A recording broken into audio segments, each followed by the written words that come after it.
Chers téléspectateurs, bonsoir et bienvenue dans votre émission Liqa Khas, exceptionnellement en français ce soir. Les Financial Afrique Awards, grand rendez-vous annuel de la finance africaine, s'est ouvert aujourd'hui à Nouakchott. L'événement est placé sous le haut patronage du président de la République, M. Mohamed Cheikh Ghazouani, le ministère des Affaires économiques et de la promotion des secteurs productifs et le magazine Financial Afrique. Tous les intervenants de la journée d'aujourd'hui étaient unanimes sur les piliers à considérer pour réaliser les défis du continent d'ici 2050, à savoir la formation, la bonne gouvernance et l'intégration, entre autres. Mes invités ce soir pour le plateau de Liqa Khas sont Madame Houlimata Sao, ancien ministre de la Jeunesse. Bonsoir et bienvenue dans cette émission.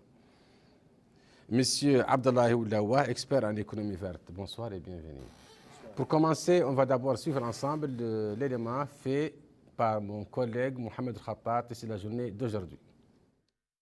L'Afrique en 2050, enjeux et défis, tel est le thème d'un forum de 2 jours sur l'investissement en Afrique organisé à Nouakchott par le ministère des Affaires économiques et de la promotion des secteurs productifs sous le haut patronage du président de la République, Mohamed Cheikh Ghazouani, en coopération avec le magazine Financial Africa. Le forum auquel prennent part pas moins de 250 experts et économistes a été l'occasion pour le ministre des Affaires économiques et de la promotion des secteurs productifs, M. Ousmane Mamoudou Kane, de déclarer. Le thème de ce forum est en écho aux conséquences de la crise sanitaire actuelle, à l'évolution des technologies et de l'écosystème bancaire, à la problématique de financement des infrastructures et de l'habitat, aux perspectives des secteurs extractifs, à l'évolution démographique et à l'intégration africaine. Ce forum est une rencontre de l'élite économique et financière africaine et internationale autour des enjeux stratégiques de développement de notre continent. À Nouakchott, il sera question, durant ces 2 jours, de définir les tendances globales de l'Afrique en 2050 afin de donner aux États et organisations des outils d'analyse pour une meilleure anticipation stratégique. Il y a 2 ans, notre pays a enregistré un changement politique important. Nous sommes à mi-mandat, avec des premiers résultats tangibles et au milieu de nombreux chantiers de réforme, pour une meilleure gouvernance et une croissance forte et durable. Il a certes fallu faire face à la pandémie et à ses effets multiples sur les moyens et les performances de nos administrations. Mais la dynamique de la promotion d'une économie diversifiée, faisant la part belle aux PME et au secteur privé, ne pouvait être interrompue. La révision de la loi sur les partenariats publics-privés, la révision en cours du Code des marchés publics, la création et l'opérationnalisation de l'Agence pour la promotion des investissements en Mauritanie sont quelques-unes des réformes récentes en faveur de la promotion de l'investissement privé dans notre pays. À l'attention des investisseurs ici présents, je voudrais rappeler que des secteurs aussi importants que l'agriculture, l'élevage, la pêche, les mines, le tourisme, l'artisanat, le numérique et les grands projets d'infrastructure sont autant d'opportunités ouvertes au privé. Mesdames et messieurs, la Mauritanie est honorée de vous accueillir et d'abriter pendant les 2 prochains jours des débats et des conférences autour des sujets à la fois d'actualité et d'une importance majeure pour le développement de notre continent. Les publics mauritaniens et africains sont à l'écoute de vos échanges et attentifs à vos analyses et à vos propositions. Pour sa part, le gouverneur de la Banque centrale, M. Cheikh El-Kabir Ould Moulay Tahar, a souligné que les pouvoirs publics investissent chaque jour plus dans les ressources humaines. Qui sont essentielles parce qu'on le savait, depuis le prix Nobel attribué à Gary Becker, on sait que tous les pays qui ont investi dans les ressources humaines se voient leur développement de plus en plus élevé. Les ressources humaines sont vraiment importantes. Si on regarde nos pays africains, on voit que tous, en termes de dotation factorielle des ressources, ces pays sont fortement dotés. Ces pays sont exportateurs nets, soit de matières premières agricoles ou minérales. Il convient de noter que le forum a permis de discuter, d'échanger et de partager les expériences débattant des défis démocratiques et économiques de l'Afrique à l'horizon 2050, les évolutions technologiques, les systèmes bancaires, la dépendance financière, les problèmes de bonne gouvernance, le financement des infrastructures sur le continent, entre autres. Merci donc Mohamed Khattat pour ce reportage. Madame la ministre, l'Afrique en 2050, enjeux et défis. Pouvez-vous nous parler des défis auxquels fait face l'Afrique?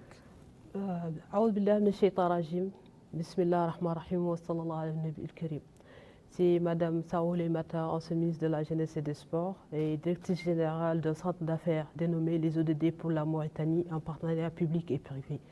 Comme vous le savez, le continent africain fait face à des défis majeurs face au changement climatique qui tout récemment a été un débat à l'échelle internationale lors de la conférence de la COP26, dont le président de la République a appelé les décideurs mondiaux à faire face à cet impact qui est en train de bouleverser, de bousculer le monde, la planète et créer des désastres vis-à-vis de l'environnement. Monsieur Abdallahi, vous pouvez ajouter quelque chose? En réalité, à l'horizon 2050, l'Afrique fera face à la transition écologique, comme d'ailleurs le reste de la planète. Car, comme vous le savez, notre planète fait face à un changement climatique qui est dit d'ailleurs au modèle économique traditionnel, qui est géré et qui existe au niveau des pays développés. Ce modèle économique est un modèle destructeur pour l'environnement et la communauté internationale a ouvert les yeux de manière cruelle lors de la COP 21 à Paris et qu'elle fait face à une menace qui menace toute l'humanité.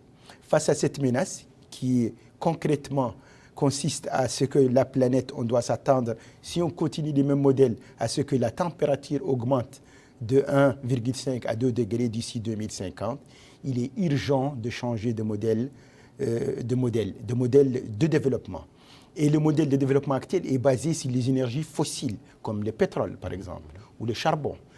Et donc il est nécessaire de faire ce qu'on appelle la transition vers de nouvelles sources d'énergie. Et dans le cadre de cette transition, l'Afrique qui est un continent neuf, qui est un continent jeune, qui est un continent à fort potentiel en ressources factorielles, comme vient de le dire d'ailleurs le gouverneur de la Banque centrale, on est doté en ressources naturelles. Mais le principal défi auquel fait l'Afrique est naturellement le capital humain. Car le développement ne peut être fait que par les hommes compétents. Et les hommes compétents, il faut un système d'éducation et de formation qui est complètement développé pour fabriquer et sécréter ces ressources humaines qui vont faire tourner l'économie. Ça, c'est d'un côté. Mais l'économie ne peut plus tourner comme on la tourne dans les années 60 ou les années 70 ou les années 80. L'économie ne peut tourner que si elle respecte l'environnement. Et dans ce cadre, nous avons encore des potentialités qui peuvent faire de notre pays comme la Mauritanie, et ça a été dit aujourd'hui dans les débats, un pays à l'avant-garde de l'économie mondiale. Un pays qui est comme l'Arabie Saoudite, par exemple. Parce que figurez-vous que le soleil, le vent et l'espace pour lesquels la Mauritanie est très dotée sont des avantages concurrentiels qui peuvent faire de la Mauritanie l'un des premiers fournisseurs de l'hydrogène dans le monde à l'horizon 2050. Donc voilà, en gros, Madame la ministre, quels sont les thèmes qui ont été développés aujourd'hui? Il y a eu particulièrement les thèmes relatifs au changement climatique, d'ailleurs qui est un grand projet de la Grande Muraille Verte qui, par par la réduction du carbone à travers les énergies renouvelables, vraiment qui a vraiment accouché de plusieurs idées qui peuvent aider le continent africain à aller de l'avant et surtout sauver la planète des impacts écologiques dont fait face l'environnement africain à l'horizon 2050. Je dirais que tout cela est lié à la dégradation industrielle qui a été, dont la prise de conscience datée de 1750 jusqu'en 1914. Mais je dirais que nous avons, avant de passer à l'horizon 2050, il est très important aussi de se concentrer sur les objectifs de développement durable à l'horizon 2030, qui a été voté, signé par les 193 pays membres des Nations Unies en 1980, qui ont été votés par les 193 pays membres des Nations Unies à l'horizon 2030. Et l'objectif 1 parle de la réduction de la faim, zéro pauvreté et surtout de la sécurité alimentaire. Comme vous le savez, les défis mondiaux sont énormes, particulièrement en Afrique, qui est un continent très riche écologiquement et nous avons des écosystèmes très fragiles, particulièrement en Mauritanie, qui sont menacés par la dégradation liée à l'industrialisation et la dégradation de ces écosystèmes. Cela ne peut pas être causé uniquement par le changement climatique, il y a aussi l'impact des investissements. D'autant plus que le thème du jour aujourd'hui porte sur les investissements en Afrique à l'horizon 2050. Il est très important de parler de l'impact des investissements lourds sur nos écosystèmes. Parce que la Mauritanie, l'Afrique particulièrement en Mauritanie, sont dotés des écosystèmes marins et pastoraux extrêmement fragiles qui demandent d'être préservés par rapport à la conférence de Rio 20 de 1992. Et 20 ans après, les décideurs se sont réunis encore à Rio de Janeiro en 2012 pour essayer de trouver des solutions pour la préservation de l'environnement. Après, il y a eu l'accord de Paris en 2015 qui maintenant... le COP26 qui essaye de recadrer l'accord de Paris pour faire face à ces défis mondiaux et particulièrement qui concernent le continent africain et qu'on pourrait prendre comme site pilote pour la planète afin de faire face à ces défis écologiques mondiaux. Monsieur Abdallahi, le terme qui revient souvent, c'est que l'Afrique est un continent jeune, riche, vierge, etc. On ne le sent pas. Qu'est-ce qui empêche le continent de décoller? Deux choses. La première, c'est que le continent, oui, il est jeune, mais le modèle de gouvernance du continent est un modèle qui n'est pas efficace. La gouvernance politique et économique est inefficace. Ça, c'est le premier défi. Le deuxième défi, cette inefficacité du modèle de gouvernance réjaillit sur deux points clés. Le premier, c'est la santé, parce que sans la santé, on ne peut pas utiliser les ressources humaines. Le deuxième, c'est l'éducation. Parce que si les jeunes ne sont pas éduqués de manière en adéquation avec les besoins de l'économie, nous aurons des ressources. Nous pouvons par exemple avoir de l'or comme en Mauritanie depuis des siècles et des siècles, mais il n'y a personne pour utiliser cette ressource. Donc le principal défi auquel fait face l'Afrique, c'est que l'Afrique est un continent extrêmement riche potentiellement, extrêmement riche à la fois en ressources minérales, physiques et en ressources humaines, vierges, j'allais dire, c'est-à-dire pas suffisamment formées. Et du coup, c'est le lieu de la convoitise internationale, car c'est le seul continent qui est aussi doté par la nature, et c'est un continent qui a besoin d'être développé. Alors, il ne peut être développé que s'il reprend en main sa destinée, en essayant d'investir dans ses fils, pour essayer d'enrayer le cercle vicieux du sous-développement dans lequel il baigne. De l'Afrique à la Mauritanie, nous par exemple, investir en Mauritanie, quels sont les principaux problèmes auxquels font face? C'est pareil. Exactement. La Mauritanie est un concentré de ce qu'on a dit sur l'Afrique. C'est un pays très vaste, plus d'1 million de kilomètres, avec une densité par kilomètre qui est la plus faible peut-être en Afrique. Deuxièmement, c'est un pays très riche. Il a l'océan, il a les ressources naturelles, il a l'espace et il a une petite population. Donc il aurait pu être un Eldorado. Il suffit qu'en Mauritanie, qu'on ait une bonne gouvernance politique et économique et un bon système éducatif et sanitaire pour que l'on décolle très très rapidement. Le décollage n'est qu'une question d'adéquation entre une vision, une stratégie, une volonté, un cap et des hommes compétents. Or, des hommes compétents. Tout cela, il faut le mettre en pratique. C'est-à-dire qu'il ne suffit pas de le décliner en théorie, ni de le décliner sous forme d'intention, mais qu'il faut que cette volonté politique qui existe dans notre pays soit convertie de manière pratique en action dans le temps et dans l'espace. Et pour cela, il faut des hommes et des hommes compétents. Madame la ministre. Je rejoins ce que vient de dire M. Ould Aoué concernant le continent africain pour attirer les investisseurs de marque. Il va de concilier le progrès économique et la protection de l'environnement. Moi, à mon humble avis, je ne dirais pas que c'est vrai, mais la propagation du virus corona ressemblerait un peu à une guerre mondiale biologique. C'est à mon humble avis, ça pourrait ne pas être vrai, mais ça ressemblerait à ça. Parce que j'ai fait partie de cette nouvelle génération du 3e millénaire qui concorde avec les nouvelles innovations pour booster le développement et le potentiel énergétique. C'est dans ce sens que je disais que c'est pas pour rien, c'est ma vision personnelle. Souvent, on entend parler de forum France-Afrique, Russie-Afrique. Pourquoi pas nous, les Africains? Afrique.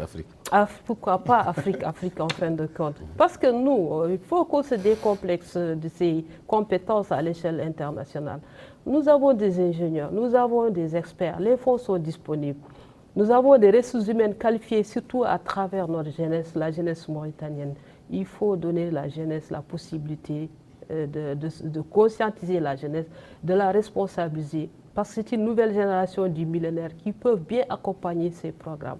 Il y a des jeunes start-upers qu'on peut bien initier dans le green job pour renforcer la grande muraille verte que le président de la République a fait appel tout récemment à la conférence de COP26 pour faire la grande muraille verte de priorité, servir de priorité la grande muraille verte.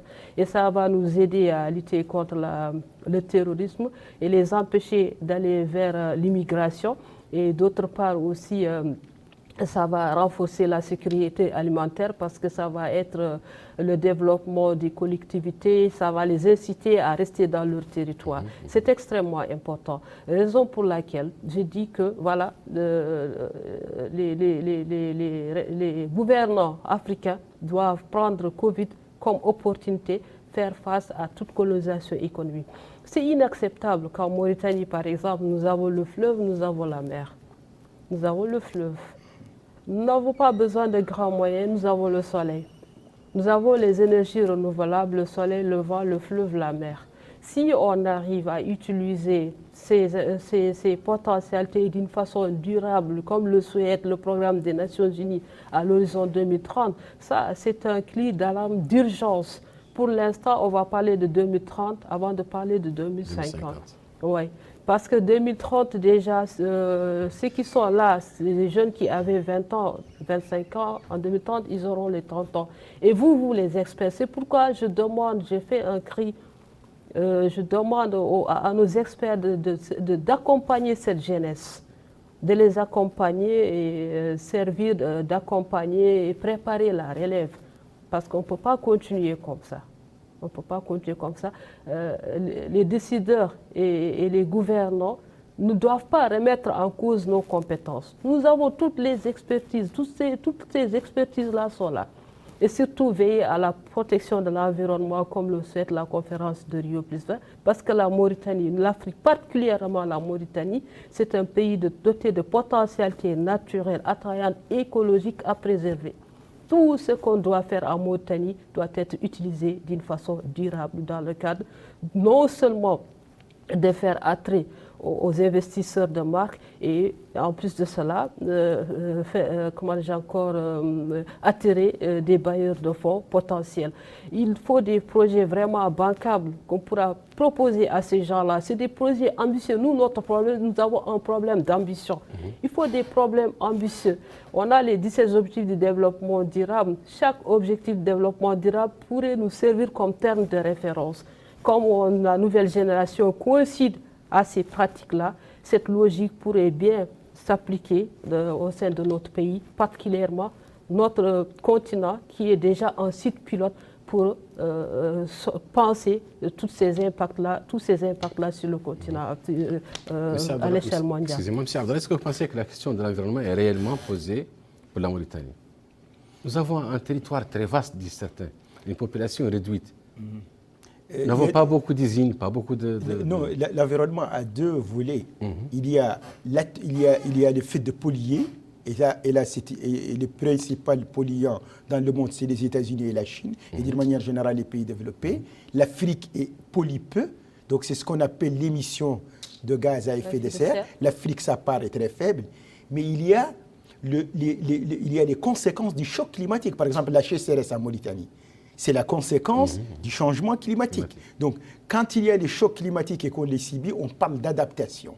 Il faut que les pays aient une stratégie d'adaptation. C'est-à-dire que depuis la COP 21 à Paris, tous les pays du monde se sont engagés, même ceux qui ne polluent pas, comme la Mauritanie, qui pollue très peu, de ne plus polluer, même de ne plus ajouter, le peu qu'il y a, de ne pas ajouter. C'est-à-dire d'avoir comme objectif l'empreinte zéro en carbone, c'est-à-dire zéro émission de gaz à effet de serre. Mais pour les pays comme le nôtre, de faire des politiques d'adaptation au choc dû au changement climatique, comme la sécheresse principalement dans notre pays, qui est due au choc climatique. Donc, la stratégie de la Mauritanie qui a été présentée à la COP26 par le président de la République, elle a deux volets. Volet atténuation, qui est très modeste pour notre pays, heureusement, et volet adaptation, qui demande des fonds et qui demande, par exemple, de ne plus faire des usines dans le futur qui vont polluer. Et donc, c'est-à-dire de faire un choix industriel qui soit un choix qui est propre au sens de empreinte carbone zéro. Donc cette transition qui se fait dans les pays développés et qui est très lourde pour eux, parce qu'ils vont changer de modèle. Ils vont, par exemple, d'ici 10 ans, ils ne vont plus utiliser le pétrole. Donc il faut... Nous, on peut commencer dès à présent à entrer dans le nouveau paradigme de développement et pour lequel déjà on a déjà utilisé l'énergie solaire. On a ici, par exemple, des usines qui marchent dual, qui marchent au gaz, etc. Donc on peut plus facilement, puisqu'on n'a pas un passif industriel lourd, aller dans ce nouveau modèle. Et c'est là notre chance. La Mauritanie sera un pays qui a beaucoup de chances d'avoir un nouveau modèle de développement propre, basé sur ses ressources en hydrogène. On vient par exemple de signer avec deux grandes entreprises, des contrats entre elles et le gouvernement mauritanien pour produire de l'hydrogène, non seulement pour la Mauritanie, mais pour le reste du monde, à l'horizon 2030, 2040, 2050. C'est-à-dire que nous avons tout pour réussir. Mais pour qu'on le réussisse, il faut qu'on change de modèle de gouvernance. Le modèle de gouvernance actuel n'est plus soutenable. Notre pays doit investir dans l'éducation, il doit être la priorité des priorités, il doit investir dans les jeunes et leurs compétences, et c'est là l'unique voie pour que notre pays soit mieux que le Rwanda, mieux que l'île Maurice, mieux que beaucoup de pays africains qui sont à l'avant-garde, qui ont eu des guerres civiles, comme le Rwanda. Nous, on n'a pas eu de guerre civile, et on a toutes les raisons de réussir, puisqu'on a, comme l'a dit Madame la ministre, l'océan, le fleuve, la jeunesse, l'intelligence et le fait qu'on n'a pas de passif économique très lourd à traîner. Excusez-moi, je voudrais savoir quels sont actuellement, est-ce que vous pensez que la Mauritanie a fait des pas importants pour l'investissement, pour attirer les investisseurs? Oui, mais elle a à la fois... Le oui d'abord, expliquez-moi. Elle a des atouts, et on viendra vers les mais après. Les atouts, la Mauritanie a un bon code d'investissement. Et d'ailleurs, dans le domaine des industries extractives, notre pays a fait beaucoup de choses. Vous savez, depuis en Mauritanie, on a commencé à attirer de gros investisseurs dans le domaine de l'or, dans le domaine du cuivre, dans le domaine de la recherche de l'uranium et de toutes sortes de métaux. Dans le domaine du pétrole, on a une petite expérience. Et maintenant, dans le domaine du gaz, on a quand même une grosse, majeure société qui est British Petroleum, qui va investir en Mauritanie. Et pas seulement dans le champ Ahmeyim, etc., Torti, mais nous avons également d'autres ressources beaucoup plus importantes et qui sont seulement dans le territoire mauritanien. Donc c'est un pays extrêmement riche et plus riche que les besoins de sa population. C'est-à-dire nous sommes appelés, si on a un bon modèle de gouvernance politique et économique et un bon système éducatif, à être exportateur de capitaux, à être même un bailleur de fonds potentiels. Il suffit tout simplement que l'on se ressaisisse et que l'on sort du modèle classique et qui a montré toutes ses limites. Et je pense que les pouvoirs publics sont très conscients de cela. Maintenant, il faut mettre de l'ordre dans la maison. Et si on le fait, on a toutes les chances de réussir. Je vais ajouter même qu'il y a eu la révision de la loi CDPP, les 3P, la révision en cours du Code des marchés publics, la création, l'organisation de l'Agence pour la promotion de l'investissement. Tout à fait, ça c'est quelque chose qui est à mettre à l'actif de l'actuel gouvernement, mais ça prépare le terrain. Mais tout cela, pour qu'il réussisse, il faut des ressources humaines.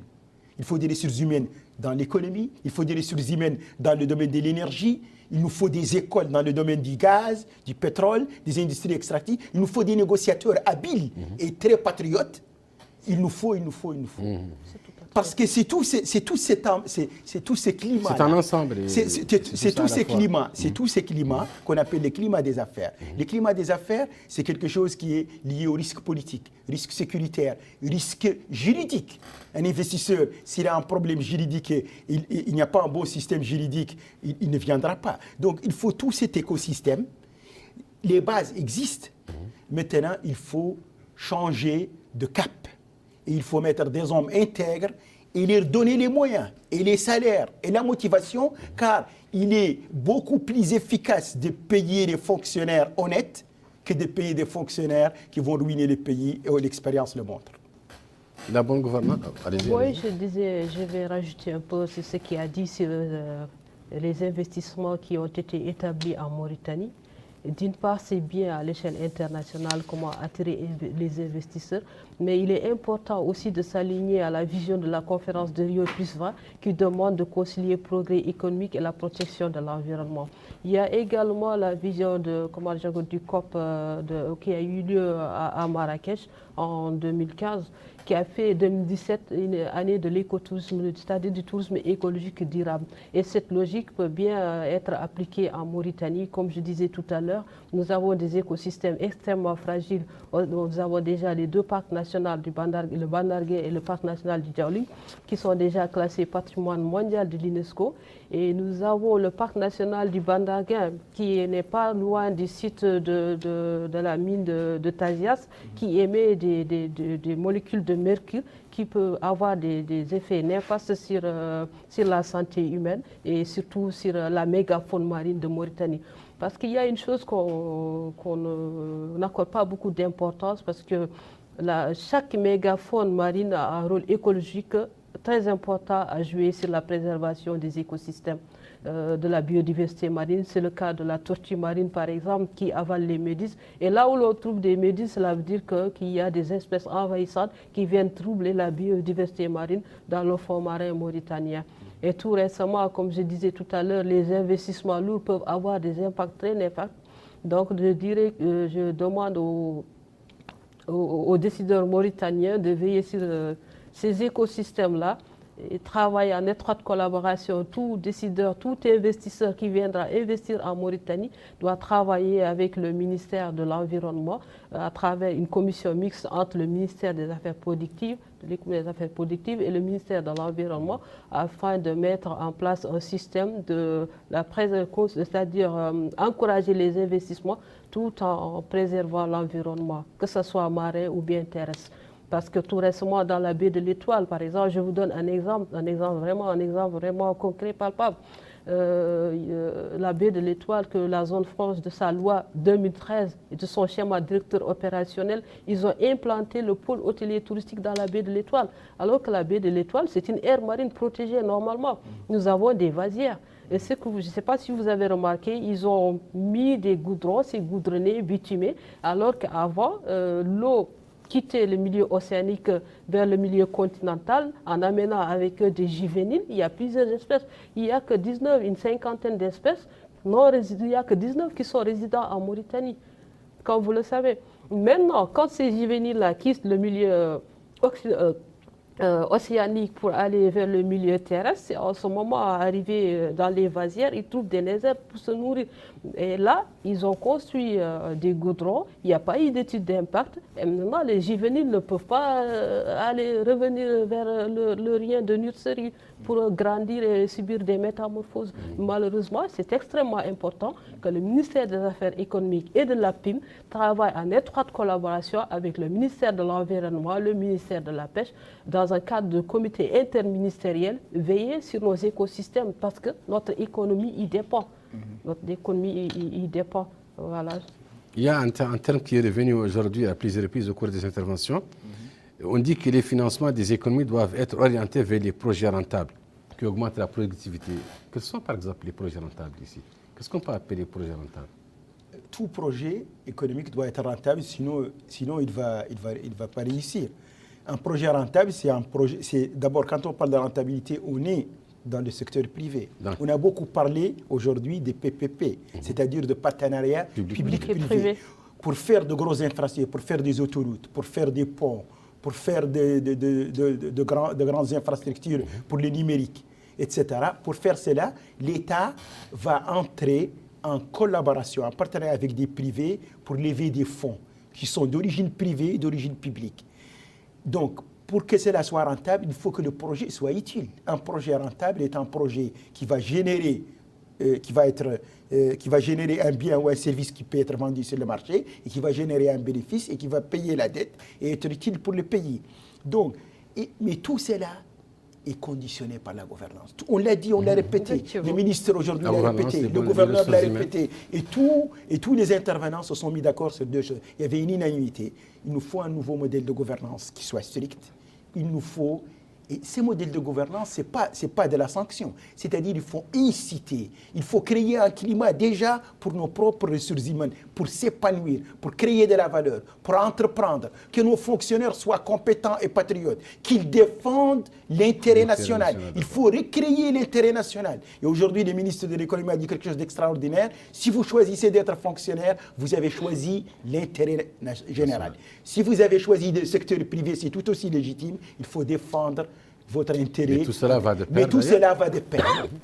Donc, il nous faut une classe d'entrepreneurs compétentes, bataillantes, qui sont capables de créer de la valeur, et il nous faut des fonctionnaires et des gouvernants qui sont capables de créer cette ambiance. Et si on le fait, je vous rassure que la Mauritanie va être un pays dont on va parler. Parce qu'il a tout pour cela. Il nous manque très peu de choses, mais c'est très peu de choses et déterminant et décisif pour la bataille. C'est bon, c'est passé? Continuons. Vous pouvez continuer, bien sûr. On dit que ces projets doivent bénéficier pour les cadres africains qui ne se retrouvent pas souvent dans des opportunités d'emploi favorables.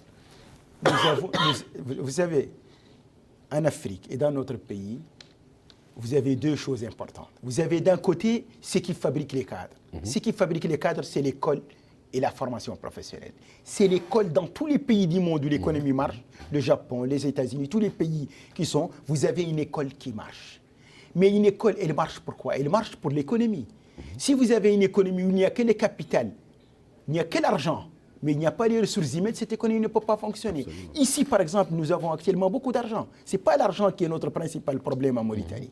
Notre principal problème, et pour le secteur privé et pour le secteur public, c'est les hommes qui vont faire fonctionner cette machine. Les hommes et les femmes qui vont faire fonctionner cette machine. Ces hommes, la Mauritanie a des cadres, mais la plupart de ces cadres compétents sont allés ailleurs, comme d'ailleurs pour l'Afrique. Si on crée un environnement déjà favorable pour notre jeunesse et notre compétence, sur lesquelles la Mauritanie a dépensé. Ces cadres qui sont à l'extérieur, c'est bien la Mauritanie qui les a formés, mais c'est un autre pays qui en profite. Alors pourquoi ne pas créer un climat pour que tous ces jeunes retrouvent l'espoir, retrouvent l'ardeur, retrouvent le patriotisme? Toute personne veut servir son pays, mais si le pays est tellement verrouillé, ils sont obligés de chercher ailleurs. C'est la nature humaine. Les migrations humaines, on migre lorsque, ici, chez nous, les conditions sont tellement hostiles. Le prophète a migré de la ville qu'il aime le plus, la Mecque, parce que les conditions, au moment de sa migration, étaient totalement fermées. Et il est revenu. C'est-à-dire que tout migrant souhaite revenir dans son pays pour recréer les conditions de la croissance. Et nous ne sommes pas très loin de créer ces conditions. Notre pays n'a aucune raison d'être sous-développé. Aucune. 4 millions, 5 millions, avec de telles ressources, avec une telle intelligence, avec une telle capacité, il lui manque tellement de l'ordre. Avec les deux ordres, on ne peut rien développer. Avec un minimum d'ordre et de gouvernance, on peut aller très loin. Madame la ministre? Et effectivement, je rejoins son point de vue, mais il me paraît une chose qui est extrêmement importante. Certes, il y a eu des investissements, mais il reste encore à redoubler des efforts. Parce qu'un investisseur ne peut pas venir dans un pays où il n'y a pas de divertissement. On n'a pas des investissements de base à vocation de loisirs. On n'en a pas en Mauritanie, en réalité. Même dans le domaine de l'hôtellerie et du tourisme, il y a beaucoup de choses à faire. On doit quitter le monde de l'amateurisme. Comme vous l'avez dit tout à l'heure, faire appel aux compétences requises La marginalisation des compétences a une part importante de responsabilité dans ce sens-là. Parce qu'on a tout ce qu'il faut dans tous les domaines, comme il l'a dit. La Mauritanie, on n'a pas besoin de faire appel à l'expertise à l'échelle internationale. Dans les grosses boîtes à l'étranger, la majorité sont des Mauritaniens. Mais si on n'arrive pas à travailler chez soi, on part travailler ailleurs. Et pour ceux qui ont un maigre revenu, les pauvres, eux, ils vont se donner soit à la délinquance, ou bien ils vont aller vers l'immigration, ou bien vers le terrorisme. Pour tout cela, surtout particulièrement à la jeunesse, il fut un temps en Mauritanie, vers les 2012, 2013, 2014, le taux de délinquance, ça se multipliait. Et il y a eu beaucoup de cas de viol, je m'excuse du terme. Il y en avait tellement, c'est parce que tout simplement la jeunesse n'est pas épanouie. Il manque des infrastructures de base à vocation de loisirs, à vocation touristique. Comme il l'a dit tout à l'heure, la Mauritanie est un pays extrêmement riche. Nous n'avons pas le droit d'être à ce stade-là. Si on se compare avec le Sénégal, avec le Mali, honnêtement, nous avons tout ce qu'il faut. Nous avons la plus grosse boîte minière presque en Afrique, la SNIM. Donc je ne vois pas pourquoi jusqu'à présent on parle d'investissement, mais en réalité, les investissements, il reste beaucoup de choses à faire. Parallèlement à la gouvernance dont il a fait allusion tout à l'heure, en 2009, il y a eu un grand forum des affaires en Ouganda, dont beaucoup de pays africains n'ont pas pu profiter de cette opportunité, qui réunissait 12 pays asiatiques avec le Japon, l'Inde et la Malaisie. Et sur le champ, le Japon avait annoncé une aide de 2 milliards de dollars pour les pays africains intéressés par cette coopération. Il y avait la formation professionnelle, il y avait les infrastructures de base comme les routes, l'électricité, les énergies renouvelables, etc. Mais malheureusement, la majorité, c'était dans le cadre des objectifs du millénaire et du développement, les OMD post-ODD à l'horizon 2030. Mais malheureusement, beaucoup de pays n'ont pas pu profiter de cette opportunité à cause de la malgouvernance. Tout ça, c'était à cause de la malgouvernance parce qu'il y avait des cahiers de charges à respecter. Malheureusement, et la Mauritanie, non seulement, je ne dirais pas qu'on n'a pas pu profiter à cause de la malgouvernance, c'est parce que tout simplement, on n'a pas participé.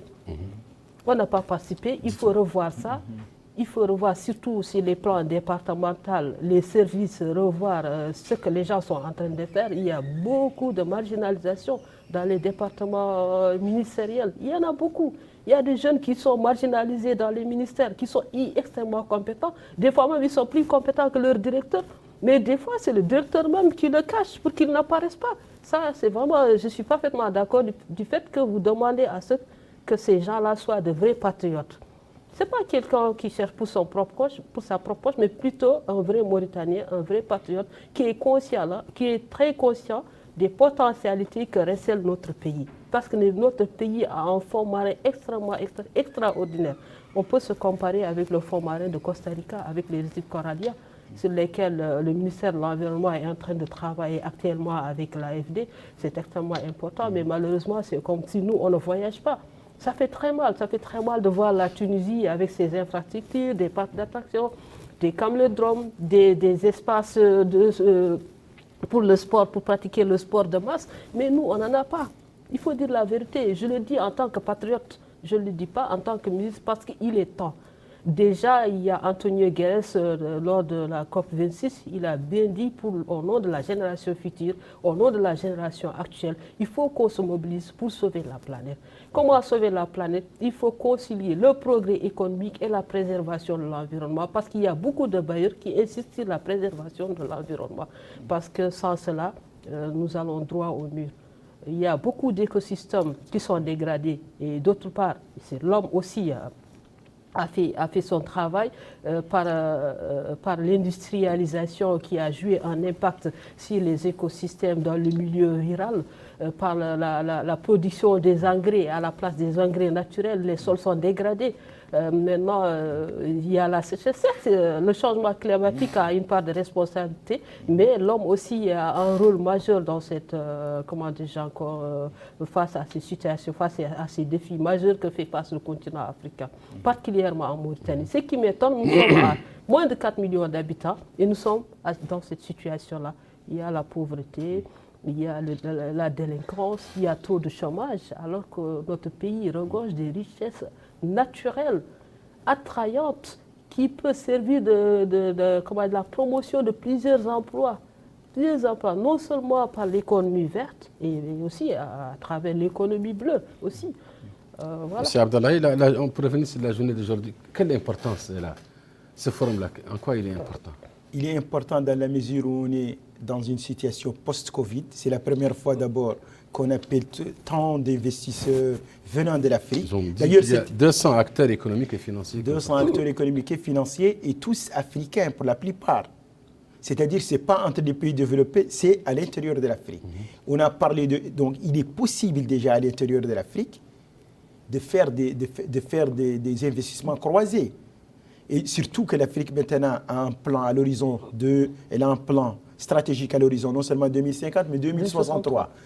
Et dans ce plan stratégique, il est dit que finalement, en 2063, l'Afrique doit être un seul marché unique comme l'Europe actuellement avec une seule monnaie. Bon, on n'en est pas encore là, mais il y a des ensembles sous-régionaux qui commencent à s'intégrer. Par exemple, il y a la CAO, il y a la CEDEAO, il y a également le Maghreb arabe, mais il est encore au tout débit. C'est-à-dire que l'avenir, si l'Afrique veut peser, si elle ne veut pas être un sous-produit de l'histoire, si elle veut être acteur de son destin, il faut qu'elle se destine à être comme les États-Unis d'Amérique. Tous les pays qui sont devenus des pays de poids, c'est les États-Unis d'Amérique qui est 52 États, c'est la Russie qui est plusieurs États, c'est l'Europe qui est plusieurs États, et c'est la Chine qui est un continent déjà elle-même. Donc on ne peut pas peser dans le monde si on n'a pas du poids.